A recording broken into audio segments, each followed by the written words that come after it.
person of Mr. John Armour. John is a personal friend, wonderful gentleman, business consultant, great mind, one of the minds that Ghana needs indeed to be able to build a nation. And John, you're also welcome to the show this afternoon. Thank you, Yao. Right. We're also privileged to be joined here on the show today by Samuel Kwame Boafo. Samuel is a private human resource practitioner. Samuel will be giving us perspective on the conversation of COVID with emphasis on the human resource factor. Sam, you're also welcome to the show this afternoon. Super. And then we have one final resource person who has joined us. He is no, visitor to MasterClass because he's been with us 3 years ago when we had our on-ground event at the Best Western Premier Hotel. He is Derry Dean Dadzi. He's a technology consultant and is affiliated with Dream Oval. Derry, you're also welcome to the show. Super. So we just want to go straight onto the conversation. Today we're privileged to have a bit more time on the show. We're going to be hearing submissions from various resource persons as we go on, and then we'll ask them a few questions as well. But most importantly, as the conversation progresses, we also want to get interactive. We want to hear your thoughts, your questions.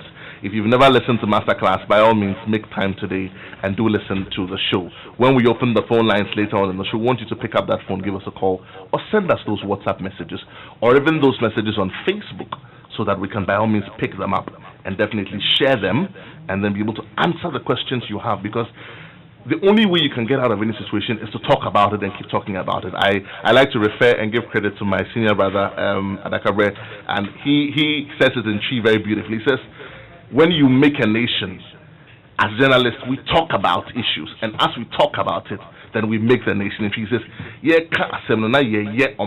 so that's what we're going to be doing today. As we talk about the issues, we build our nation, Ghana, we make it great and strong. The entrepreneurial rebound. We're having this conversation because COVID has come to change all of our lives. And so just a bit of a background. I know we're all familiar with what's going on with COVID, but it would do no justice to this conversation unless we give a bit of background to the conversation. As of today, we're looking at some statistics of COVID across the world. Confirmed cases of COVID worldwide stands at about 10.5 million. Recovered cases across the world stands at 5.34 million. And deaths stand at 511,000 across the world. Let's bring the conversation home to Ghana. In Ghana today, as of today, we're looking at about some 17,741 cases, confirmed cases in Ghana. Recovered cases, we're looking at 13,268, and deaths, we have 112. There are various statistics for various countries. I don't want to go too much into all of that, but we know what corona is. Obviously, it's something that has come to plague all of us, and it's caused by the coronavirus, started in Wuhan, China, and it's spread across the world. So, again, sometimes you ask yourself, how has this affected all of us and our lives? And why have our lives changed so much? So, we ask yourself, what is the impact on the general lifestyles in Ghana? Today, because of the spread of the pandemic and because of the nature of it, we're having to look at introducing certain changes to our lifestyle. We're looking at social distancing. I would say that do not be close to the next person, closer than 1.5 meters or 6 feet. We're mandated to wear masks. These are things that have been passed into law. In terms of innovation, companies are having to work from home. We're looking at a total shutdown for some companies. In some cities, when this started in the month of March, there were lockdowns in some cities across the world. There's been disturbance of calendars, school calendars across the world. Some of our children have only just returned to school, not just in Ghana, but across the world. And things begin to go in different ways. So we ask ourselves, Corona, why has it brought so much change to our lives? And why is it so important? Just by way of history. And I won't go too much into that detail because I'm still introducing the conversation. I asked myself, what are the top 10 comparative diseases or pandemics that have happened in the world? And I'm going to start from the back to the front. So should I say from the 10th one? I'm doing the top 10. So the first plague, or the 10th plague, that was of comparative proportions to Corona. That killed over 25 million people. That's a lot more than Corona has killed, though. But that was called the plague of Justinian. The 9th is the Black Death. That killed over 200 million people. The Black Death also is the one which is referred to as a bubonic plague. In 8th place, you have the 3rd cholera pandemic. That was in 1852 to 1860. That also killed 1 million people, and the cause of that pandemic was cholera. The seventh pandemic, should I say, in seventh place, the pandemic of comparable proportion was the flu pandemic. That was in 1889 to 1890, and that killed 1 million people. The cause of that was influenza. In sixth place, you also have the sixth cholera pandemic, 1910 to 1911. That killed 800,000 people. Again, the cause was cholera.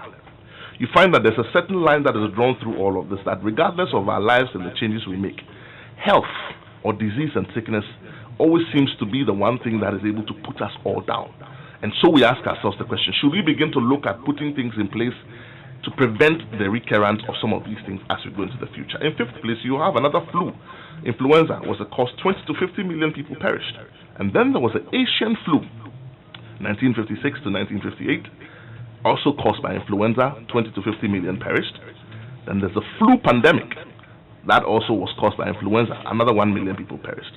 The most recent one was HIV/AIDS, and that claimed 36 lives. 36 million lives, I beg your pardon. The cause, of course, was HIV/AIDS. And then today you have the dreaded coronavirus, and that's, the numbers are still going up. We're hoping that it doesn't go up beyond the levels that we have recorded now. So we ask ourselves the question, it's affected businesses, it's affected our lives, it's affected everything we do. Just to give us a bit of perspective, in March this year, the Minister of Finance presented a certain report to Parliament, giving indications of how this had affected our economies, our various economies. And not to bore us with too much detail, I'm just going to mention just the summaries. And so globally, the impact on GDP growth, which is COVID-19 on GDP growth, the projected growth globally was about some 6.8%. For Ghana, it was about 6.8%. We're looking at that slowing down to about 2.6%. That's GDP growth. Globally, we're looking at a GDP growth of about 3.3% for 2020. That is slowing down to about some 2.9%. But looking at import duty shortfalls of about some 808 million, the statistics go on and on and on. There are some measures that the government has put in place to try and help mitigate or help businesses to be able to deal with some of those things. And again, we talk about the establishment of the Corona Alleviation Program to facilitate economic recovery, lowering of the cap stabilization fund from the current 300 million to 100 million. Essentially, what the government has done is that it's looked at its various aspects and investments and tried to get some money from there to support all of this. Private sector has been extremely helpful. Some donations have been made by, businesses in Ghana, by individuals, by corporates to help deal with all of these challenges. Even there's also been an amendment of the BOG Act to allow GOG to borrow from BOG in excess of the stimulated threshold, if need be. All of these steps have been put in place to help us to be able to deal with this corona. That's on the macro level. We're looking at how this has also affected the ordinary person on the street. So in today's conversation, let's always keep in mind that no matter what we talk about, we're saying that this is COVID-19. How has it changed our lives? How do we come out of the difficult place in which we find ourselves? And so I want to be able to move to my first resource person now with that background and start some conversation there. Mr. Charles Mensah joins us by Zoom on this conversation. Mr. Charles Mensah is the managing partner at Trust Consult, and he also provides consulting on accounting, auditing, and computerized business solutions for companies across West Africa. He's had over 20 years of experience implementing management and financial systems for companies in Ghana and the United Kingdom. He is also a product of the University of Derby in the United Kingdom and holds an MBA from the Manchester Business School. He's a fellow of the Chartered Institute of Management Accountants and a member of the Institute of Chartered Accountants in Ghana. He's an alumna of the Harvard University Executive Program on Driving Governance Performance. Mr. Mensah, you are welcome to MasterClass this afternoon.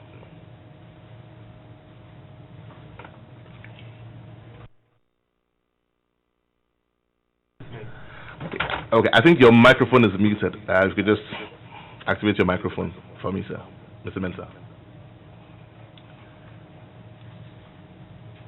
Right, okay. So once again, you're welcome to the conversation this afternoon, sir.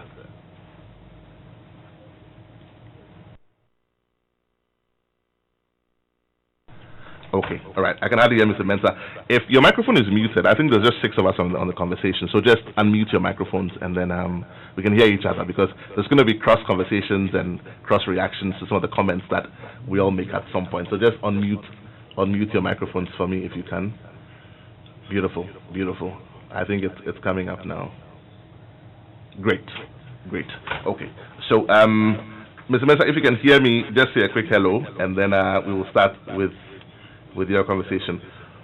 While we're waiting for Mr. Mensah to come up, perhaps I'll ask the same questions to Mr. John Ama, who has joined us in studio. Mr. Ama, let me read your resume first. Yeah, it's always a resume that I envy. So, Mr. Ama, should I say, he's a businessman, great business mind. And he's empowering entrepreneurs with training, investment, and strategy to tackle some of Africa's business and biggest problems as a business strategist. He's also building the capacity of entrepreneurs in Ghana, attracting some needed investment and helping them shape policy decisions and to redefine Ghana's startup and SMS space. He consults for government and private sector and donor partners and institutions on business development and startup ecosystems. He also works a lot with the youth of Ghana. His specialties are in entrepreneurship, in startups, in development, and business strategy. He also does setups for financing, and he's an award-winning entrepreneur, business growth strategist, investor with a passion for startups. Mr. Ama, you're welcome to the show this afternoon. Thank you, Yao, and thank you for the opportunity to be here. So we're having this conversation, the entrepreneurial rebound. We're talking about businesses in Ghana. We're talking about people having their own companies, setting up their businesses. It may not be the blue chip companies or Silicon Valley companies, but these are businesses which are doing relevant business in our country to help us grow. In March, then comes COVID. March is even I think it goes back to December. That was when we started hearing reports of a virus in Wuhan, China. And then we started feeling its effect sometime in January. And then in March, it hit very hard. And then it began to move towards Africa. Today, we all know the effect of Corona. I'm sure when we open the phone lines, people are going to tell us how it's affected all of them in different ways. In every problem, though, there is a silver lining.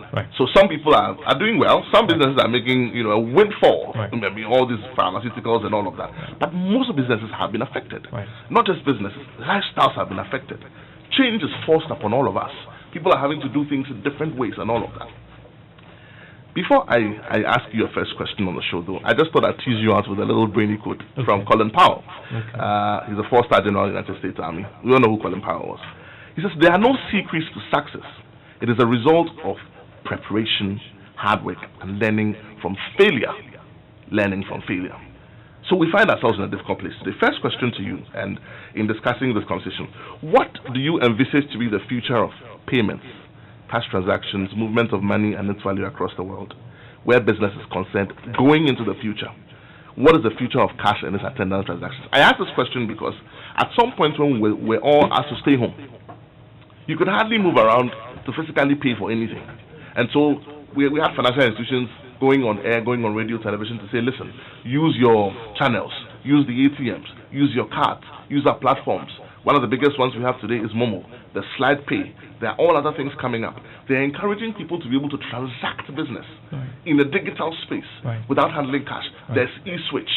There's all sorts of things that are coming. People say that the change that COVID has brought is a new normal. So we don't expect to go back to reset after COVID. Let's narrow that conversation down to cash. And I ask this question because Ghana's economy, predominantly, there are about 70% or about, let's even say 60%, which is unbanked. And all of this technology and all of that, it's only Momo and a few online payments which has managed to push into that informal sector, just like M-Pesa did in Kenya. What do you see to be the future of cash handling vis-a-vis transactions and business? Payments of salaries, payments for materials, payments for stocks, investments. Now Momo levels have even increased, so you can send huge amounts and all of that. What is let's talk about it. What's the conversation around cash vis-a-vis the risks that exist with it and all of that? Talk to us about it. Yeah, thanks for the opportunity to address your listeners and the other panelists who are here. Mr. Mensah is my mentor, so it's an honor to be on the same show. It's a family affair with him. But it's important to look at the issue of cash, not just from a perspective of payments, but to look at it in the general sense of financial inclusion, which is how do firms manage cash, how do firms deploy cash, how do they recover cash, and how do they sort of transact with cash. That is how we got to look at this this conversation. But we got to lay a background to it, that there's been a disruption of business and project cycles within our market. Project cycles have been halted. You have investments that have been cut short, funding cycles that have been cut short. You have non-essential construction and so on and so forth that have been halted, all due to the impact of COVID.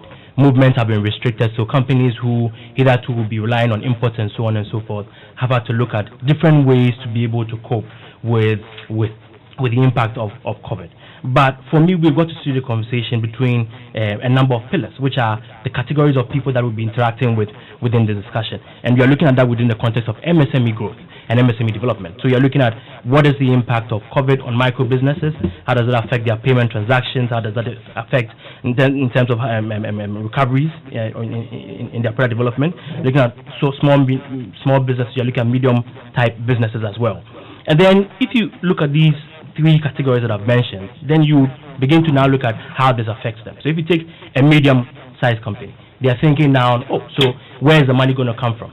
How do I raise money within this period if my recoveries are not so good? What do I do? Do I downsize? Do I rationalize costs? How do I elicit cost-saving methods within their areas as well? If you look at the increased KYC by banks and the fact that banks themselves will have to watch their NPLs and so on. So if you've had some offset or some challenges with recoveries, then to what extent can I advance monies to you? So that's a big challenge for many of these businesses. If you take a micro business, they're looking at the impact from raw materials. Where are they getting their raw materials from? How are they also getting some form of liquidity to cushion what it is that they are doing? So these three key areas are affected generally by COVID. And for the discussion that we're going to have, it will be important for our panelists to focus on all three so that we can have a holistic conversation. Each firm must focus on one, operational efficiency. To what extent do I downsize? To what extent do I reduce costs? To what extent are my suppliers credible? To what extent are my suppliers reliable in ensuring that I have goods to supply and again to recover some revenue to continue to be in business? It's very, very important for businesses to look at that. It's important for businesses to look at the unmet need even before they look at payments. The unmet need here means that so let's say I'm into car business, and because of the earning potential of my customers, they're not earning so much for them to buy from me. What would be the best way to transact business with them? Do I do what we call a value-added benefit to what I'm giving? Do I give them flexible payments for them to be able to pay? Firms have got to be innovative in looking at the unmet need within the market. Then you've got to look at people who are starting some side hustle as well. We are calling them necessity entrepreneurs or the opportunity entrepreneurs. People who just because of the hardship of Corona, are looking at whether or not they start a new business, whether or not they start a side hustle, among others. All of these people are inherently affected by the process of cash. So if you're looking at payments in the future of cash, you've got to look at in the business anatomy, in the various areas that you're transacting business, whether it's in buying, whether it's in importing, whether it's in payments, what transactional methods or systems can I use to reduce costs, but also to ensure that there's a seamless transaction flow. So for those who are into e-commerce, they'll be looking at APIs that allow them and pay per transaction or pay per certain flat rate to go to cost. So there are no front load charges to consumers enough to increase costs for them not to be operational. They are looking at even distribution itself. How do I ensure that the customer is paying that distribution fee, but at a lower rate that does not drive him away because maybe his earning potential is also largely decreased. So if you want to have a conversation around the future of cash, look at it one from analyzing the business and its operational areas, determining what systems you want to put in place to recover, which is existing payables to you, to look at transacting business in terms of who and who you'll be buying from and what forms of capital you want to be dealing with them here. And let me give a few examples. For example, if you were importing and you'll be looking at some suppliers' credit type arrangements, what should that look like? And what should be the terms of that engagement? Should it be a term loan? Should it be a year? What is it that should look like? If you were, for example, transacting with a good obligor, which is maybe an MTN, and an MTN has enough money to be able to pay you, so you know that MTN is a good obligor, would you be approaching an invoice discounting firm enough to ensure that you have some liquidity to be able to cover and do a next transaction with someone? If you're looking at maybe short-term transactions, should I be doing some sort of credit line so that I can free up cash and allow the banks to then create that cycle for me to be able to recover along that line? You've also got to look at the financial modeling from the firm enough to determine whether or not they would want to take debt or equity within the future of cash scenarios. So, for example, will a firm be comfortable doing convertible debt than a pure debt transaction within this area because the banks are not offering a valid investment thesis for someone who has some disposable income to invest in the company? What I'm saying here is that the BOG has reduced the basis point, and that basis point then makes T-bills a bit unattractive. I think it's about 14.6 or something percent at this point. So therefore, will my business be the vehicle for which someone who wants to invest will want to deploy capital through? What is it I'm looking? So your financial modeling as a firm and creating that investment thesis to give some credibility to your projections and to say I can offer 2-3% on top of that T-bill rate can give you a better edge, because in this era, cash is king.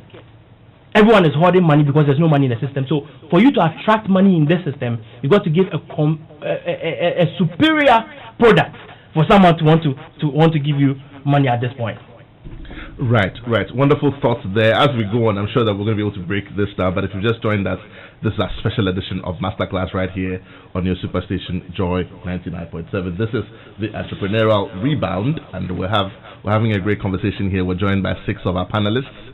We have Yvonne Owi McCarthy, we have Charles Mensah, we have William Denetia, who are all joining us by Zoom. We also have Mr. Samuel Kwame Boafo and Derry Dean also joining us by Zoom. And in studio, we have John Armour.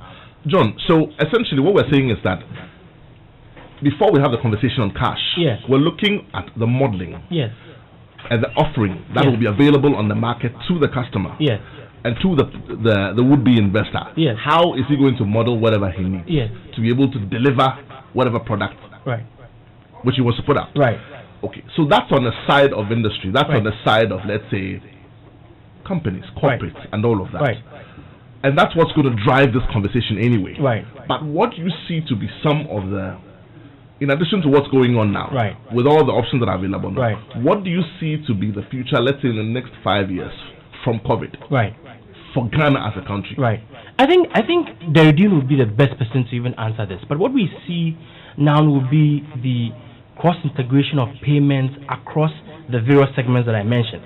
So the micro business may not need an API to be able to transact business, but we would use Momo to be able to collect and transact cash to reduce human transactions among others, to be able to protect him or herself. But then there are also regulatory issues in terms of limits and so on and so forth, which will require consumer education for the informal sector business to know that, I can actually, within my value chain analysis, have an Okada rider who would come to the market and pick my tomatoes and then give it to this person in Spaintex, and the person will be able to send me money by Momo, and that should be enough to complete the transactions of having that face-to-face interaction. We've largely had a brick-and-mortar kind of society where businesses want to see you in person to transact business. To what extent does the trader know that they can do wire transfers and so on and so forth to be able to transact business? I think that many people don't know. I don't even think that a lot of traders know what supplier's credit is, among others. So they don't know this. Many of them don't know what an LC is, for example. Many of them don't even know the tenor of what a loan is. Many of them are not even aware of the implications of you yourself creating that model from the back end as amortization to determine what rate will apply to you to be able to grow your business fundamentally. So to be able to move that conversation ahead into payments, we've got to also have a benchmark or a background on what a digitization strategy should look like for every firm. Now, what I've been telling some of our clients is that, look, the fact that we're in COVID, the fact that we are having less face-to-face, and it doesn't mean that necessarily you should put an e-commerce platform onto what the service that you do. Technology in this point can be an enabler, can be a facilitator, But you can actually deploy third-party platforms to be able to collect your money and to be able to deploy the money and to even to be able to manage your money as a whole. There's wave accounting these days, there's zeros and so on and so forth. But again, if you go down to the woman in maybe Laura, we should be able to understand these things. So that conversation around the future of cash must be hinged on an entire business modeling approach. Businesses have got to look at, in what I'm doing now, do I need to diversify? For example, does my existing equipment line allow me to change production entirely? Or that within what I'm doing, maybe I can throw in benefits enough to ramp up production? Or do I scale back? Or in fact find money to be able to recapitalize and grow? So there are two things that firms have got to look at this point. Operational efficiency and then financial engineering. Operational efficiency is therefore asking yourself, within my business model, what needs to change? Has my distribution been affected? What do I need to do? Has my banking relationship been affected? What do I need to do? So these are conversations that we must have around payments. Okay. This was not part of the questions I was going to ask you, but I'm tempted to just slip this one in. Seeing as we're looking at all of this conversation and we're looking at the increase, if you like, of all of these payment systems and models and all of that, which is going to drive or guide or shape people's, should I say, business behavior, attitude.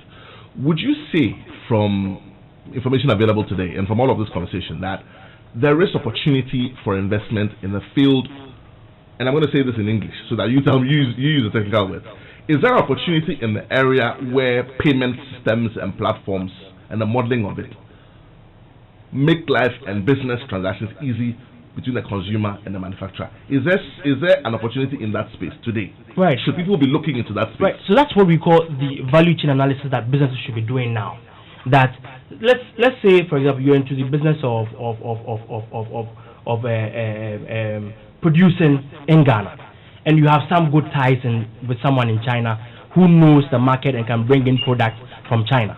The question is that, can I then become a middleman, sort of an aggregator, to be able to help you do business in China, to be able to bring in things? Maybe you have some knowledge within that industry, so you want to set up maybe an e-commerce site to be able to do that and facilitate exchanges among that. So it's time for people to look at, within my value chain, how do I iterate in such a way that I don't completely deviate from my business. So there's a guy who is into real estate now, and he doesn't have money to complete his buildings. And we're talking to him that, you know, most of the estate brokers in town, you know, many of the guys who are putting up properties also in town. Can you be a middleman to then facilitate? But then there's a bigger question that you got to ask, that does my consumer still have that money to pay? Mm-hmm. Do I need to invest again in some flexible payment terms? So all goes back to the business modeling. So this is a good time for you to be talking to a business development officer, a management consultant, to first of all conduct a baseline audit in your firm in the operational areas. What will marketing look like? What will finance look like? What are my actual budget ratios looking like? And what should my forecast look like? Because year-end targets have been thrown off. That's the first point. Now, in my product and service delivery, do I need to diversify? You've got to have that conversation with a business development officer to be able to do that. Right. Once you have done all of these and you have some baseline data, it will then inform what you should be doing in the next 3 months in your business. I'll come back to you for more thoughts on that. I suppose the entire conversation we're having is that it's not just about coming out of COVID. It's not just about what the world is going to look like tomorrow, but it's also what the world is going to look like in the next couple of years after all this is done. I'm going to go to my panelists on Zoom now. We've been joined by Mr. Mensah. Let me just read his resume very quickly. Mr. Mensah, you're welcome to the show, sir.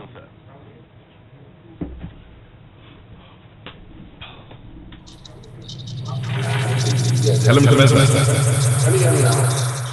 Right, okay. I think you need to unmute your microphone. Your microphone is muted. Okay, so while Mr. Mensah is unmuting his microphone, I'll just read up his resume. Mr. Charles Mensah is a managing partner at Trust Consult, and Trust Consult provides accounting, auditing, and computerized business solutions and business advisory services for a diverse base of companies in Ghana and across West Africa as well. Mr. Mensah has had over 20 years of experience in implementing management and financial systems for companies in Ghana and the United Kingdom. He is a product of the University of Derby and holds an MBA from Manchester Business School.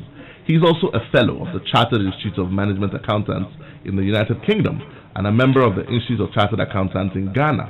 is an alumna of the Harvard University Executive Program. Mr. Mensah, you are welcome to MasterClass today. Okay, I think we're struggling to...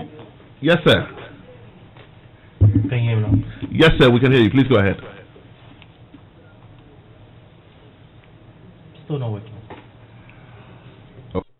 Struggling to hear Mr. Mensah there. We will try and get him his audio working, but we will continue with that conversation. I think I have Mr. Datsi on the show on Zoom now. Mr. Datsi, can you please hear me, sir? That's Deridine Datsi. Hello, Mr. Datsi. Okay, I think we're struggling to hear Mr. Datsi as well. Okay, Mr. Datsi, I think he's back now. If you can just unmute your microphone.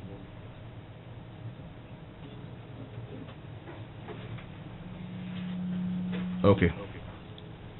We will try and get Mr. Datsi's connection. We seem to be having a bit of a challenge with the connections this afternoon. But John, let's come back to you. Yes. So now we've had a conversation about where to look, which areas to invest, and all of that. Yes. So let me ask you this question, and perhaps I should have started with that. Right. How bad is the impact of Corona on business? And when I ask how bad, I'm not talking about the macro, right? Because I've seen the report from the minister. I think I've got my sound back now. Hello? Yes, Mr. Charles Mensah, can you hear me, sir? Yes, I can hear you. Can you hear me? Yes, sir, I can. You're live on MasterClass on Joy997FM, sir. Good afternoon. Thank you for having me. Thank you. Thank you for being with us, sir. So, we've had this conversation. I believe you've been listening in from the beginning, sir. Yes, I did. Wonderful. So, we just want to share thoughts. You know, as we discuss some of these things, we build our nation and we make Ghana great and strong again. I've been talking to John Armour on some thoughts about how this is affecting the country, businesses, the places to look for investment, what the opportunities are, what the future for cash is. But my question to you, perhaps the first question to you would be, what in your opinion has been the general impact financially on the economy of Ghana with the onset of the pandemic? Is the picture really as bad as we're made to believe? And in answering that question, try and do a good mix of both the macros and the micros for me, so that, because I've got a wide spectrum of listenership, so people want to be able to bring it home to them. How bad is this thing for the ordinary Joe who sells spare parts in Abosokai, as well as how bad is it for the corporate who sits on Independence Avenue and runs a blue chip company? If you will, sir. Okay, thank you very much. I think this subject has within it an opportunity also.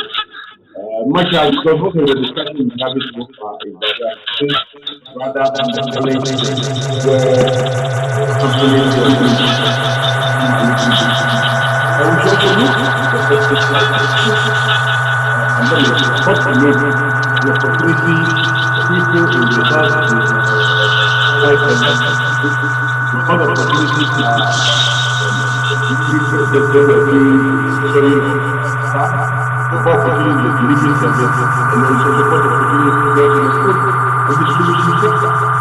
So at the end of the day, when you watch it carefully, those pharmacy shops are doing 24 hours. See that they were doing 48 hours, but now they're doing 24 hours. So it's very some problem for them, some opportunity for them. Now what it is that those businesses, which is what I always say, like the what they did was that they look at the opportunity because when important, most of the face masks there are, God immediately they come to us. Within 6 weeks, not Ghanaian businesses who were able to not manufacture and private automatically responded to the opportunity. What Ghanaian businesses, which is that were not making up and responded to the opportunity. Some hungry went back to West Virginia and amended their sectors to reflect the new businesses that they are intending to. So all in all, it brought some positive because those businesses had a need for cash. So they were getting cash. So the others were talking. But they say, yes, do you close down your business and those of you who are not in that business you chosen a business or do you acquire? So I was involved with some companies where they were talking to their staff, where they kind of decided that they would take a pay cut, and then they will rearrange even the way they do the business. So some will come in sections, others will flow. And then the pure factory setting, that's where they stop. Because you are manufacturing items that like spare parts and things. Because cars were not moving, because trucks were not moving as it should be. So the payment for spare parts reduced. So those who had the first batch were those who had stock of spare parts. And thereafter, really, it didn't move until recently when the essentially the president reduced the pressure. So all in all, there was opportunity, it was challenge. But most businesses rose up to those challenges. But the way we do our business has changed forever. It will not happen. In my field, for instance, some years ago, we did an exercise section. We realized that our future is really providing shifting from selling software to using software. So we did accounting hosting for most of our clients. So when this thing came in, it was simple. So I think we need some happen. But yes, it is that we are providing payroll services, we are providing accounting services. Our clients are logging on at the comfort of their home remotely.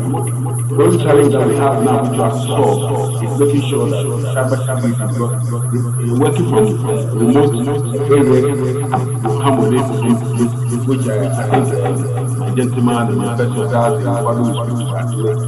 But it came with this that we have to respond to. But overall, yes, it became negative impact, but also there is no opportunity. And I think people should focus on opportunity because in 2-3 years time, this COVID will be going fast. But how will we have prepared the business? So let's look at the opportunity side more than the challenges that you have.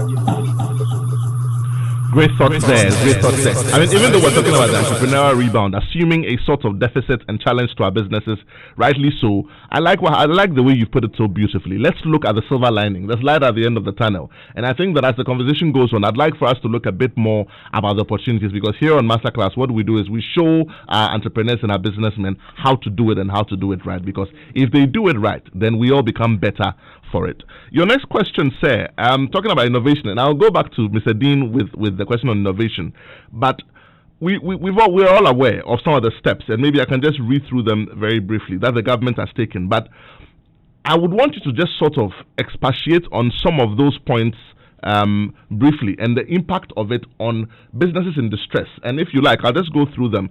Some of the mitigating measures that the government has put in place, for example, is to adjust expenditure on goods and services and capex downwards by about 1.2 billion to be able to make some savings to push towards helping with the corona. The government has also put in place a measure to amend the Petroleum Revenue Management Act to allow for withdrawal from the Ghana Heritage Fund to aid in the fighting of COVID-19.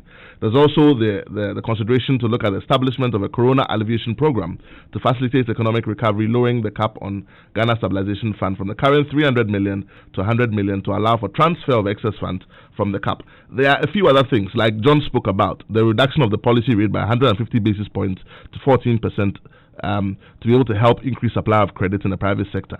There's also the amendment of the BOG Act to allow for the government of Ghana to borrow from the Bank of Ghana, I beg your pardon. So there are all of these things that the government has done, but bring it home to my listeners.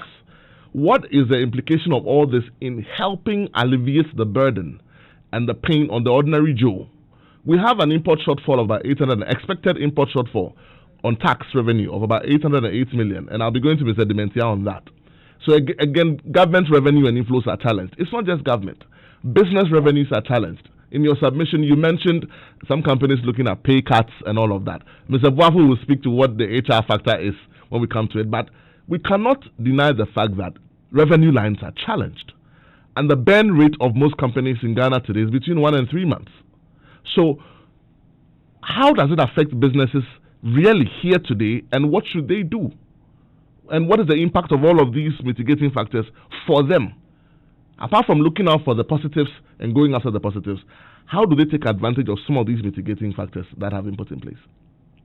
Thank you very much. I think, let me look at the expenditure side. What you just read, there was a drop in the capital expenditure by 1.2 billion. That gets right? 1.2 billion. Is that? That's correct, sir. That's correct. Okay. Now, when there's a drop in capital expenditure for the state or for the government sector, I mean, possibly this is to do with payment to contractors or new construction that will probably take place, or new tracks, or basically new capital expenditure. When you drop capital expenditure by 1.2, it will look good on the face because you are saving money from one aspect, but it would affect those in the construction and contracting business, especially in this year of elections where the government would like to complete some of these projects. When you drop 1.2 billion, it means you will delay the payment. So it would affect those in those chain of business and rightly so. Because once you cut back, what are you going to do? The people can don't do anything about it. They just have to keep hoping that in a couple of months they'll be paid. Now, if you look at the second point of petroleum fund, which the member was done to allow the petroleum companies to use this support. Now, immediately you touch your reserves, you are weakening your credibility in terms of servicing your debt. Yes, that you touch the fund which we use for future to service debt. Immediately you touch that. Some of the credit rating agencies, we looking at that and shaking. So in no time they will tell you that look, we are not too comfortable. And therefore, this is the rate that we will be looking at, we will increase it because you become a bit fit. So, in government attempt is solving an immediate problem, it's going to create some challenge out there. But for businesses, the thing that really didn't like was the COVID fund that was created under the MBSFI. So where people could apply. Hopefully, I'm hoping that within the next couple of weeks or months, we will start this. Because there are a lot of companies that apply. Some very small, some very huge. Some really didn't need any loan. But once you get that, yes, it's a fund, yes, to apply. So I'm hoping that a thorough job will be done before we invest those funds. What people need, rather, I think this is that take a critical look at the industry I want to support. But we cannot do a wholesale support for everybody.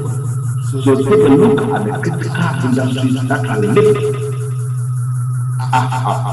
So if you take the agro processing, because like I earlier already introduced, people are still in the business of consuming food.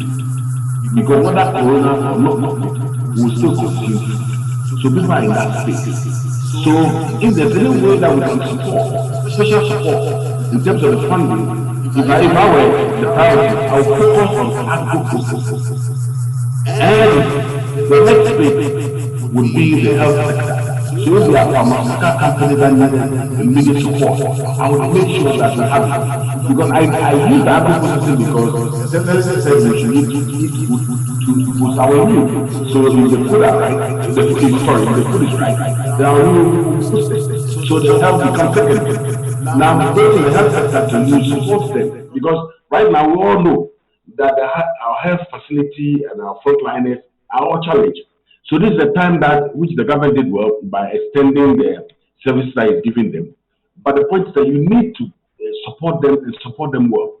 I recall some years back, those in the pharmaceutical industry were giving loans just to expand to make sure that they are producing the anti-retroviral drug and malaria drug.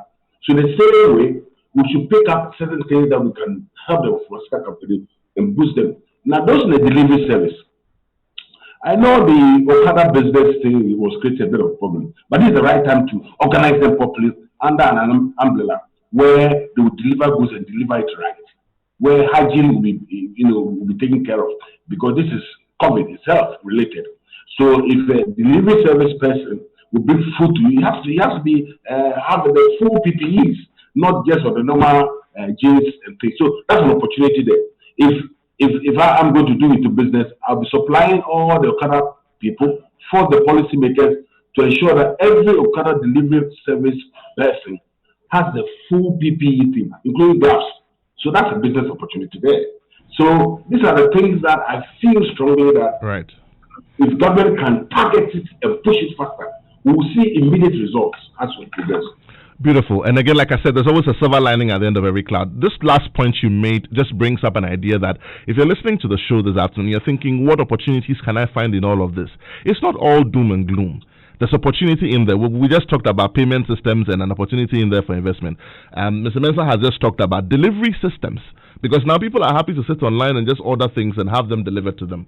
Mr. Mensah, I'll come back to you shortly. I want to move very quickly to Mr. Datsi, Mr. Deridine Datsi. Mr. Datsi, you're welcome to the show, sir. Thank you very much, and happy to be here. And thank you. Good afternoon to all your listeners and the fellow panel members. Wonderful, wonderful. For those of you who do not know Mr. Datsi, he's a technology person affiliated with Dream Oval, and he's done some great work in this our country.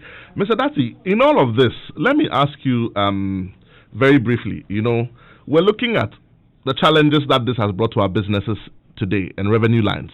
But in all of this conversation, we're also looking at opportunities that exist and how businesses can come back. So one of the things we said is that, one, look out for investment opportunities. The payment systems are a good place to start. If you are so inclined, begin to look at that as an alternative. We're looking at delivery, the business of delivery. If you are also in that area or you're an investor, that's also one way to look at it and to be able to bring yourself back. So diversification is one of the things we're talking about. In my conversation with you about 3 years ago, we spoke about innovation and technology, and you were very clear in your distinction that innovation is not necessarily technology-based, whereas innovation can include technology. It can also be without technology, and in fact, it can be done with some, should I say, changes to your process line or value chain. So in this conversation, your general thoughts on COVID and how you think that technology or innovation can play within that space to bring businesses back onto their feet or towards diversification. Right, and thank you very much. So my general thoughts on COVID. I think that COVID is that force majeure that nobody really was expecting. It is that unintended or unthought of risk that nobody actually might have planned for. So it brought on its own challenges, and which is very evident. Businesses and organizations.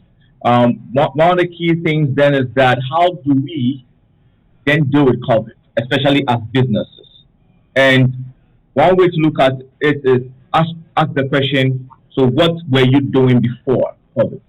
Or so to be able to, for example, respond to COVID, how you operate your business gives you determines how significant the impact of COVID will be in your life or will be on your business, and how you'll be able to respond to the challenges that COVID brings. So that's one of the key things that we need to look at is answer the question, what were we doing? And then John Amma spoke about doing a baseline audit. Figure out how you're operating your business, and then use that to improve how you're going to respond to COVID and how you're going to operate your business post-COVID. This all boils down then to your business culture, right? So where you do things in your business also will determine how you're going to be able to respond to COVID. Then you can then look at areas of technology, how you can then use technology to now tie the loose ends and to be able to give you leverage, especially when it comes to business continuity and operational efficiency and your capability to be able to still serve customers, the way that they need to be served. And that's where innovation comes in. So the first thing I see is businesses being able to now figure out what kind of culture that they want to have. Because post-COVID, if you still have a culture that does not align or that does not allow you to be efficient, that does not allow you to be responsive to encumbrances, does not allow you to be able to deal with unforeseen circumstances, then you cannot deal with COVID and activities post-COVID. Because what COVID has taught us is that for a business to be robust, it is about what you do always. It's not about what you do when disaster strikes, right? So there's a time for businesses to really embed in their corporate DNA a culture of innovation and a culture that empowers them to be able to deal with such situations, a situation such as COVID. Then we can go deep into the technology conversation or the innovation conversation, right? So moving into that direction as well, then businesses now should really understand how their business operates and how the market looks like, what their customers are looking for, and how they can best efficiently serve these customers. Then determine which technologies can enable them achieve that. So key thing is you have to set up your how do you call it, your targets or your KPIs for what you want to achieve with your business. So if it's customer service, you want to set up your customer service KPIs. If it is business efficiency, you want to set up your business efficiency KPIs. And then when you set those targets for how you want your business to operate, then you figure out which technologies will come in handy to enable me to do that. I know that when it comes to technology, a lot of businesses get scared because, of course, because sometimes you don't really understand how you're going to deploy that technology or how impactful that technology is going to be. People have trust issues when it comes to technology, and then the learning curve also becomes a very big deal for a lot of people. But one way to navigate the technology waters is to really understand your business from a very fundamental and a very basic point of view. If you understand your business and how you want your business to operate, the rest is dealing with the right technological partners or the right technology partners, i.e. your vendors, consultants. And I believe that talking about consultants, there's a time that business should be able to engage people who know people who know the domains to help them navigate waters that they are not familiar with. Right. So businesses now should be able to engage consultants. They should be able to engage the right vendors to be able to help them carve out a good technology, plan or a good digital plan to enable them to operate their business seamlessly. For them not to be, they operate their business seamlessly so that whatever their customers are looking for, they can make it available to them. Right.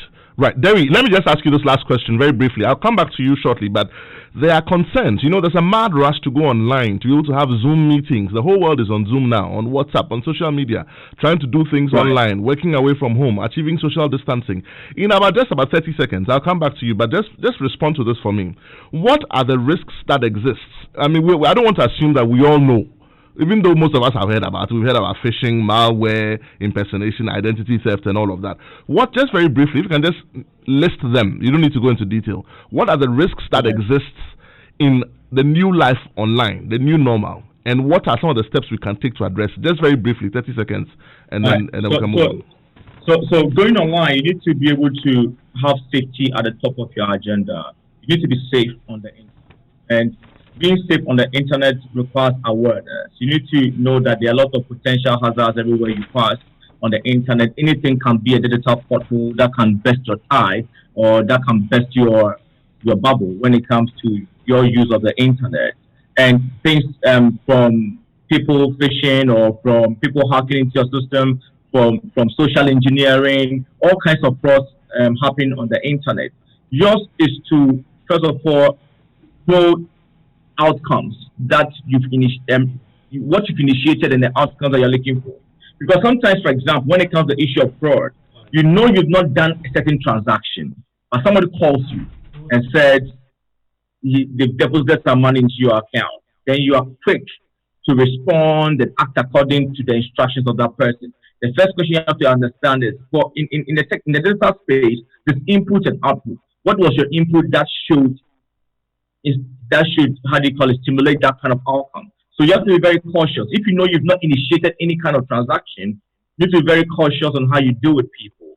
You need to be able to have your own, at a corporate level, you have to have safety protocols without letting the safety protocols deteriorate or have detrimental effect on the experience that customers get. And sometimes, in order to still have security and more or less have the right customer service, is your timeliness of communicating to the customers, right? on what will happen. Maybe because of this, your our systems are going to be unavailable. You have to be able to explain to the customer so that the customer expectations can be managed, right? Right.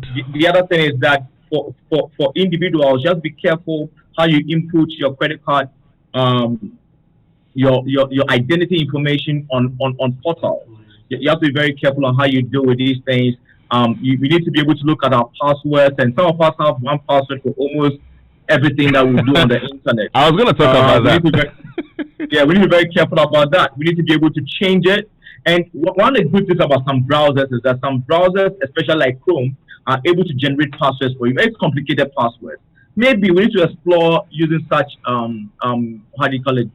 device or application level security features. You're talking about two-factor authentication.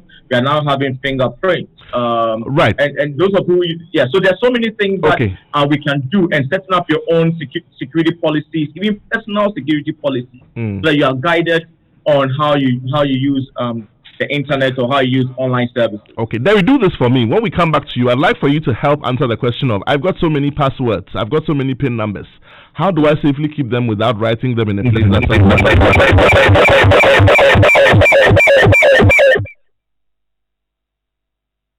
Okay, I think someone's microphone was on. Okay, so Derry, just make a note of this for me. When I come back, I will definitely come back to you, and then you can answer that question for me. People have a lot of passwords and PIN numbers, and sometimes it's difficult to be able to keep all of them. I've had a situation where a friend of mine walks up to an ATM and is trying to enter his Total Tom card PIN. And he tries it 3 times and it doesn't work. Before he remembers it, we have so many of these things to keep. How do we keep them now that we are now going fully online? Write that down. When I come back to you, we'll be able to answer that also in your final comments. I'm moving on very quickly to Mr. William Demetia. We're joined by William Demetia on the call today. Mr. Demetia also holds a Bachelor of Laws from the Kwame Nkrumah University of Science and Technology, and also has a Master of Laws, an LLM in International Taxation from the University of Florida, and a Master of Business Administration in Finance from the University of Ghana. He's a member of the Ghana Bar Association. Mr. Demetia, you're welcome to the show this afternoon, sir. Thank you very much for the opportunity, and good afternoon to your wonderful listeners and the panelists. Right. Very quickly, Mr. Demetia, your area of specialization is law and tax, is that correct? Yes, please. Just generally share some thoughts with us. I'm not going to ask you specific questions. I've got them written down, but I'm just going to ask you, just share some thoughts with us.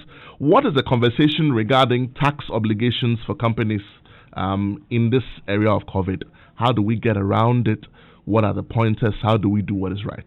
For companies who are listening and saying, listen, the money is not even coming in. How am I supposed to do this? I know that we've had a restructuring, government has put certain things in place, but talk to us. Give some should I say, encouragement or inspiration to businesses who are listening to you this afternoon, where their tax obligations are concerned in the midst of COVID? Very briefly, if you can, sir. Okay, thank you very much. Now, the tax laws, as we know it, have different forms of taxes. There are taxes that are imposed on income that a person earns. There are taxes that are imposed on expenditure. So when you patronize a service or when you buy an item, that is when you pay for the tax. And so there are different phases and aspects of taxes. Now, I think what most people are concerned about are the tax obligations relating to income taxes. And so, for example, if you pick the tax law, it requires that an employer, before you pay the employee, you must deduct the taxes from it and pay it over to the revenue authority. So we are in the month of July. If let's say, for example, the employer paid somebody for the month of June, the law requires that by the 15th day of July, the employer must go to GRA and pay over the taxes that the employer withheld from the income of the employee. But as we talk now, a lot of people have cash flow problems. People are not paying. I mean, generally, there's tightening of the market. Even if people have money, they want to, as it were, hold on to it and wait till they can see the way clear for them before they decide to make the payment. And so you may struggle as an employer to raise money to pay your workers, but the tax component that you're supposed to pay to GRA, you may not have it. But the good thing is that the tax law recognizes something like that.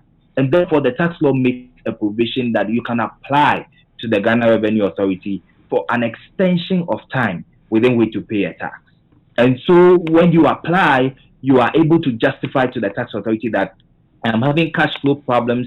Money that is coming is barely making my business survive, and therefore, for the withholding taxes, give me, as it were, a dispensation or grant me some extension so that when the cash flow improves, I'll be able to pay the taxes. Mr. Demetia, but remember that these taxes that not to cut you, but how does a company listening to you this afternoon qualify for such an application? What are the boxes to tick? Because a lot of people are listening and they're saying, we say it so beautifully on radio, but when they go there, the treatment they get is different. How does a company qualify? I'm just reacting to the comment you just made, sir. Yeah. Thank you very much. And I understand that a lot of people have a hesitation in accessing this because, again, remember, GRA also has targets to meet. They need to raise revenue for government. Which is my next question. They need to balance. So you see, it's a delicate balancing act that you need to balance the need to, as it were, raise revenue that government badly needs to run the economy, and the situation of the taxpayer where they don't have the money to pay. And so what I've always said is that you need to be able to walk to your tax office and demonstrate to the tax office that this is the situation. Show them an estimate of your cash flow so far since the onset of COVID. Let them look at the inflows and look at the outflows. And if indeed you are unable to raise enough money to be able to meet the tax expenditure, then I believe that the Commissioner General can exercise good judgment to grant you that extension of time within which to pay. So I've told you that you have to pay it by the 15th day of the ensuing month. For VAT, you have to pay by the last working day of the ensuing month. But these are times when you can apply for an extension and say that I can't pay by the 15th because I don't have the money. Can we have an extension to the 30th? These are the kind of conversations that we can be having with our tax authorities. And I believe that when we show them the evidence, they'll be able to, as it were, meet us at the point of our need and be able to grant us that extension of time within which to pay the tax. So that I encourage businesses to do. Reach out to your various tax offices, talk to the managers at the tax offices, talk to the client service personnel, and let them give you what you need to be able to submit as part of your application to support that request for an extension. As I told you, you need to be able to demonstrate that you have a cash flow problem. And that is critical to them deciding whether. Okay. Right. I hope that the demonstration will be easy for my listeners, but there is still light at the end of the tunnel. My next question to you, Mr. Demetia, before I move on, and let me just share some of this information with you. These are some of the steps or measures that government is considering to put in place to help Ghanaian businesses. And so we've got, for example, number one, the extension of due dates for filing of tax returns from the standard 4 months to 6 months after the end of the basis year, the grant of waiver of penalties of principal tax liabilities owed by taxpayers who redeemed their outstanding liabilities by 30th of June 2020, the waiver of VAT on donations of stock of equipment and goods for fighting of COVID-19, waiver of tax on selected withdrawals for 30-year pension funds, and it goes on and on and on and on. All of this has one implication, because these are expected revenue lines for the government. Never mind the shortfalls that I spoke about earlier. In terms of value, we're looking at a shortfall of import tax revenue over 808 million.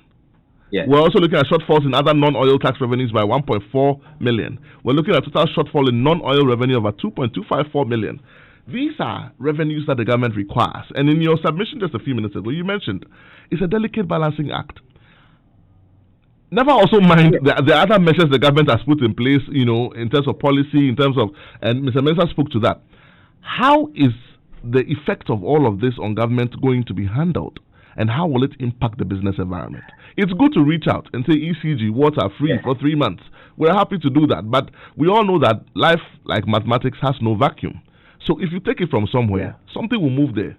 How is it going to impact the business environment, and how is government going to cope in terms of all of these measures that are being, very briefly, if you can? I know this is a whole day's question, but if you can do it for me in 30 seconds, I'll be happy. I do not envy the Minister of Finance. He has a very difficult task. And I say with all honesty, because if you look at the statement he made to Parliament, the fiscal gap, the entire fiscal gap we are looking now, is about 11.4 billion Ghana cedis. That's 2.9% of revised GDP. Now, if you look at the figures the Bank of Ghana released for the first quarter, they are not encouraging. And so what we are going to realize is that even if this year we don't have any handles or measures to increase tax revenue, we cannot run away from it for next year. Why do I say this? When we started off the year for 2020, the estimate of government was that the domestic tax revenue was going to pay for two components. One, wages and salaries, and two, interest on debts. What the figures are telling us is that now we are not even raising enough revenue to pay for wages and salaries and to pay for our interest on our debts. So what does government have as an alternative? The easiest source is to borrow. And depending on the nature of the borrowing, if government comes into short-term borrowing, then we are looking at them crowding out the businesses in the local sector, where government will resort to, as it were, mopping up excess liquidity from the system by releasing T-bills and other shorthand measures. If that happens, the interest rate on our debt or the interest component on our debt will also balloon. So in the next 2-3 years, we would have to spend all the time digging ourselves from the hole that coronavirus has created. And so we need, as a people, as I've always said, we need to go back to the drawing board and sit down and think. The traditional measures of raising revenue, look at how it's been impacted by coronavirus. How are we able to, as it were, switch to other handles that can bring us the needed revenue in times of pandemic? And if we can raise that, or if we can find alternatives to the current arrangement, then I believe that we will be working on a sustainable path. But if we go down the same path as we've gone down for the past few years, then I shudder to think what we'll be doing in the future, because we will have to raise the revenue anyway to go and pay for the amount that we will borrow. So that is the difficulty government has. Government will not meet its revenue target for this year. I think the Minister of Finance said that clearly. They are not going to meet it. They have a huge fiscal deficit of about 11.4 billion that it needs to find money to be able to balance. And how they find the money will be a mixture of falling on the reserves and borrowing. And that is the difficulty we find ourselves in. If we borrow, as some people say, it is deferred taxation, because in the future, you have to raise the taxes, pay off the principal, and pay off the interest on the debt. So that is the state of government finances as of now. And we are praying that they go back to the drawing board and look at other measures to be able to, as it were, close the loopholes and then raise the revenue. We can look at tax exemptions, reining in tax exemptions. We can look at closing loopholes in terms of tax holidays for certain businesses. Yes. We can look at, as it were, expanding the scope of our tax revenue to even cover those who are currently not paying taxes by deploying mobile payment systems such as Momo and other things, and preventing people from merely walking to the tax office. In fact, just to support what you're saying, I understand there's a conversation going on to widen that net, but I'm sure that we will come back to that conversation shortly. I want to move on quickly to Yvonne Ohui-McCarthy, who's the board chair for Institute of Customer Service across West Africa and also in Ghana. Yvonne has been with us on the show. Is currently we're having a conversation on customer service, but we're privileged to be joined by Yvonne today. Good afternoon, Yvonne. You're welcome to MasterClass. Good afternoon, everyone. Good afternoon, y'all. Right, Yvonne, we have had the privilege of sharing with you, so I won't take too much from you today because we're back on the show again next week, aren't we? Yes. Okay, yes. So just share your general thoughts, if you can, in just about 1 minute for me, on the role of customer service in this conversation. Businesses are in dire straits. They need to come out of that place. How does customer service help that process? Talk to us. Thank you so much, y'all. I think we've always mentioned that customer service is the business. Now, if you look at industries that rely heavily on in-person interactions, look at banking, insurance, hospitality, they've really been affected by this because they now have to look at the challenge of how they're going to continue to serve their customers. And it's important now for us to understand that, yes, this is affecting everybody. It's affecting the business and it's affecting the customer. But as a business owner, how do you position yourself to get yourself ready for when this is over, and even as it's happening now? So you need to start looking at your own crisis management process and how you're going to move on to recovery. And then, of course, look at how you manage the service level expectations of your customers, because customers do have expectations. And unfortunately, I think a lot of businesses have not sat down to really ask their customers, what do you expect from us during this time? What do you want? What are you anticipating in the next few months or in the next year? So now, the importance of customer service in the role of COVID or the recovery of COVID is just how it's going to get customers ready for when businesses also start operating normally. We need to now engage with our customers, getting to understand what they expect and what they want. And one other area, in customer service, I think oftentimes we just like to focus on the external customer and leave the internal customer. The role customer service is going to play now is to also focus on the internal customer, which is the person whom we expect to go out there and then offer the service. So for now, you can't throw customer service out of the bag and look at all the other areas, because you are in business because of that particular group that you call your customer. So this is the time to reposition yourself. Ask yourself what strategies you have in place to even understand your customer. What changes are you making? Because things have changed now. You can't continue to do things the way you used to do them. What changes are you going to put in place to make sure that your customers are satisfied? So customer service is now going to play even a much bigger role than it used to play before. Super. Do please stay on. We are going to come back to you for your final comments. I want to move on very quickly to Mr. Samuel Kwame Boafo, who is also here with us on Zoom, one of our panelists. Sam, you're welcome to the show. Thank you, yeah. Right. Sam is a private HR practitioner with over 20 years of experience. He's a member of the Society for Human Resource Practitioners and also a member of the Institute of Human Resource Practitioners in Ghana. He's a motivational speaker and has impacted over 10,000 students nationwide through his speaking engagements. Sam, general thoughts on, and I know this is a very sensitive area, so probably 2 minutes I'm going to give you before we come back for your final comments. Talk to us about the entirety of the human resource factor in this conversation. I'm going to give you that free hand. So right from how it's affected businesses to interventions that have been put in place in the workplace, conversations that are going on regarding revenue, that is not coming in and its possible impact on staff remuneration. Give us that whole conversation in about 2 minutes if you can. Okay, yeah, thank you very much, and good afternoon to my colleague panelists and listeners. Well, I think one of the panelists said that COVID came when nobody was expecting it, and so its impact has been very massive and diverse. Let me say it for good and bad. That's what in conversations I tell my guys, that COVID has been here for both good and bad. Loss of life, very difficult to understand, but on the business side, from the HR point of view, you can understand that having not prepared for an event of this nature, there was a clear impact on how businesses were operating, particularly from the HR side of things. A lot of interventions had to be put in place immediately by companies in order to minimize the adverse impact of COVID on their operation and also on their revenue and their sustainability as a business. People put up freeze on recruitment, events were cancelled, travels were restricted, compensations have to be reviewed at a point in time, and people have to take a decision to review their strategy again, because whatever strategy that companies had for the year were based on situations that completely had been set aside by COVID and its impact. And so a lot of businesses have to re-strategize, look at the effect on their operations and decide how differently they can remain relevant and successful within this context.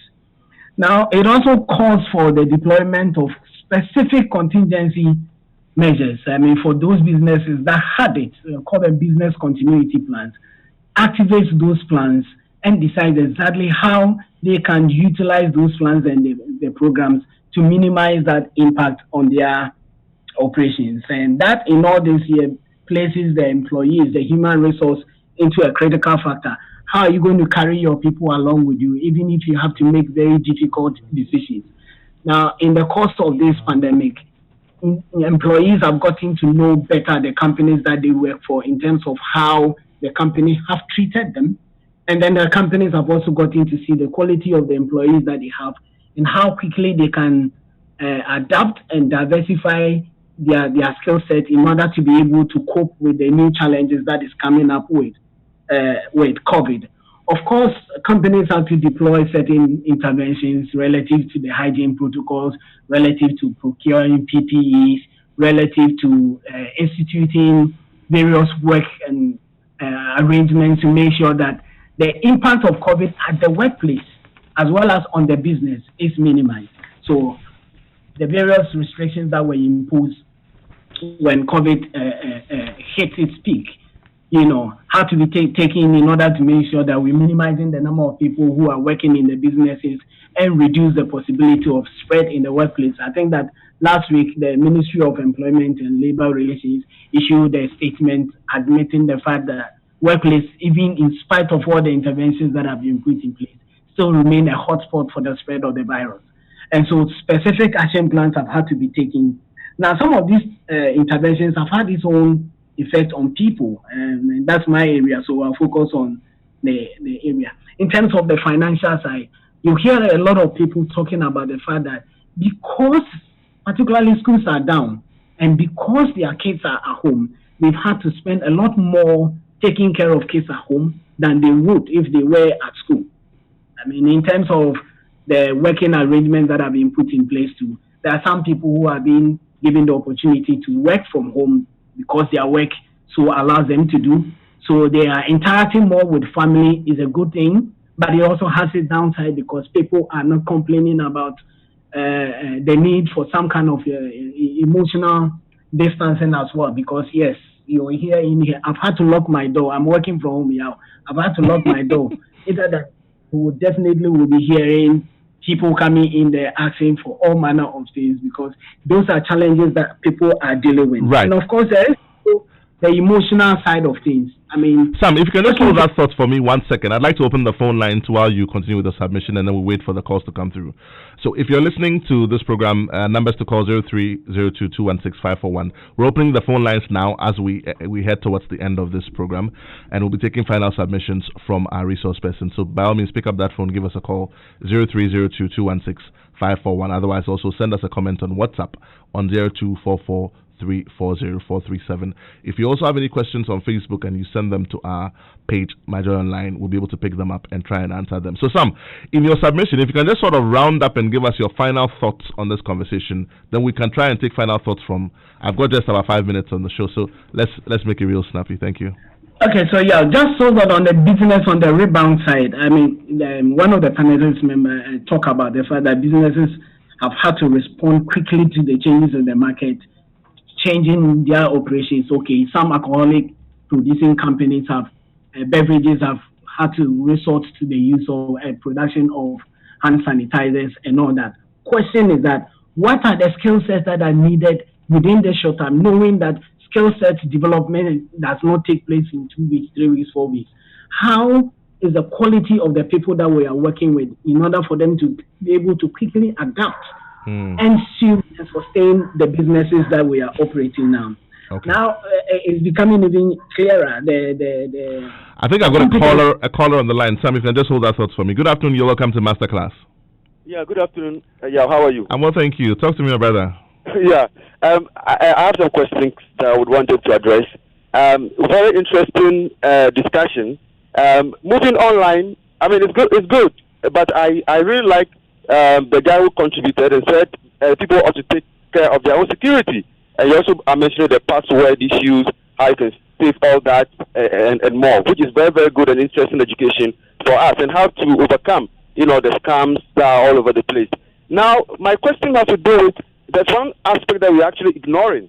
The managers, fine, we are in difficult times. What do they have to tell the various managers of various institutions, especially schools, but not only schools, where the teachers are not being paid? I'm talking about the private schools, private institutions.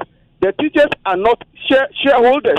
Therefore, what advice do you have for them? Because if you are in difficult times, either you lay the person off and pay the person his or her packages, or you pay the person. But here's a case where people are being told that we are in difficult situations, therefore they don't have money to pay, and they should bear with them. Right. If you bear with them, and the profit comes, are you going to take part in it? So please, let them, yeah, of course. I mean. Okay, so if you bear with them and the profit comes, are you going to share? I've got another caller on the line. Let's take that as well. Good afternoon. You're welcome to MasterClass, my dear. Yeah, good afternoon. And thank you for the good work that you are doing for the motherland. Thank you, my brother. I want to, show my vision here. Right. Please go ahead. For this, our pandemic system, I don't know what our leaders is thinking about. Oh, I'm sorry we lost that line there. If you're listening to me, please call back. We definitely want to hear what you have to say. But let's just take a quick reaction from Mr. Mensah. If you can just give me your final thoughts. 30 seconds. I want to go around quickly while we're waiting for the calls to come through. Final thoughts to those who are listening. Businesses, how do they come out of this? After everything we've said, what are your final words to them, sir? 30 seconds. More are the opportunities that they can afford us rather than looking at the challenge. Right, look more at the opportunities rather than the challenges. I like that. Thank you so much, sir. Yvonne, what are your final thoughts, final words to businesses who are listening today? 30 seconds, if you will. So I think for businesses who haven't looked at customer service as something that's important, this is the time to take pen and paper and evaluate your business. Ask yourself what your policies, your processes, and your procedures are. Ask yourself what your customers want. Ask yourself if there's anything you need to do differently. It's actually an opportunity for you to go out and serve more. I mean, we're being told that we're having the largest capital outflows on record in sub-Saharan Africa. So it actually poses an opportunity. If we're having people, stop operating particular businesses, it's an opportunity for people to set up more businesses and to serve the customer because the need is already there. So it's about time you start focusing on the people, your internal customers, your external customers, and then your processes and procedures. Processes and procedures. Thank you so much, Yvonne. Mr. Demetia, your final words to business people who are listening? I'd say that there's also a wonderful time to restructure your business and make sure it is tax efficient. As other consultants have said, and panelists have said, there's a need for you to seek out consultants at this time to help you restructure your business and make it efficient. Efficient in every sense of the word, in terms of HR, in terms of finance, in terms of tax. Right. You need to have a model that is able to respond to situations like this and help you grow your business. So that is my... So get help, essentially. Yes. Right. Mr. Dadzi, your final words to listeners? All right. So to add to what Yvonne said, I think that, and the other panelists have said, I think one of the key things that businesses should be doing is to create the conditions for being more efficient. That means they have to build very great cultures in the organization, because that will enable them deal with situations like COVID. They have to document all their processes, everything that you are doing. You have to document it, because documentation is life. That's what brings your ideas to life. Right. And then finally, businesses should digitize. Thank you so much. Mr. Boafo, your final words, perhaps 3 sentences. Okay, yeah. As businesses change and as the nature of operations also change, we also need to be able to quickly train our staff and give them the skills that allow us to carry them along with us in delivering the business objective. Right. For our listeners who have had a lot of questions they couldn't ask, send those questions to us on WhatsApp on 0244340437. Otherwise, send them to our Facebook page. We'll collate all of them. We'll send them to our resource persons, and we'll try and have them answered for you here on the show. We'll take our final comments from Mr. John Ama, and then we'll round up. Just remind you that MasterClass today has been brought to us by Goyle. Goyle, they say good energy. Goyle, Yenara, Yedia. And it has also been powered by Joy Business. Mr. Ama, let's take your final comments, and then we'll round up. I think opportunity comes from crisis. And if you've studied history, you see that many brands today that are thriving came out of crisis. And there's a report that our direct listeners to, it's called the John Sutton Report, the Enterprise Map of Ghana. Will tell you how businesses in Ghana have been resilient. But for those of you who are listening, this is a good time to get a baseline audit done on your firm. Hire an accountant, a management accountant, a management consultant to look into your business in terms of your key operational areas and determine which areas you can elicit cost savings, how you can manage your inventory, how you can model financially to ensure that your core assumptions make sense to the times that we are in, and how do you then drive customer insights into driving product innovation and product diversification in a way that allows you to stay competitive. And people like that, like us, like Mr. Mensah, are around to offer that help, to give you that baseline audit, a pictorial picture of what the future will look like for your firm and what steps you should take to either innovate, to reduce costs, and to grow. And I think we are here to help. Thank you so much. Goyle has some good news for us. Goyle's new Super Synthetic 5W20 and 5W30 leaves are the best engine oils for a vehicle. They are specially engineered engine oils which efficiently work on all your modern petrol and diesel engines. They clean, they protect, they reduce fuel consumption, and they prolong oil change intervals as well as enhance your engine performance right from when you start up to when you switch off. So Goyle says, go to any Goyle filling station today and grab the new Goyle Super Synthetic 5W20 and 5W30 engine oils for superior vehicle performance. Goyle, they say good energy. Goyle, Yanara, yeah. I wish we had a bit more time, but this has been MasterClass here on your Superstation. We have been privileged to have all of our resource persons. We say a big thank you to all of you for spending time with us. This has been the Entrepreneurial Rebound. Up next is Drive Time with Lexus Bill. MasterClass was brought to us by Goyle and also by the EcoBank mobile app and was powered by Joy Business. We'll come your way same time next week. Thank you for listening and see you same time next week. As we continue to fight COVID-19 together, EcoBank offers you several ways to stay home, stay safe, and take control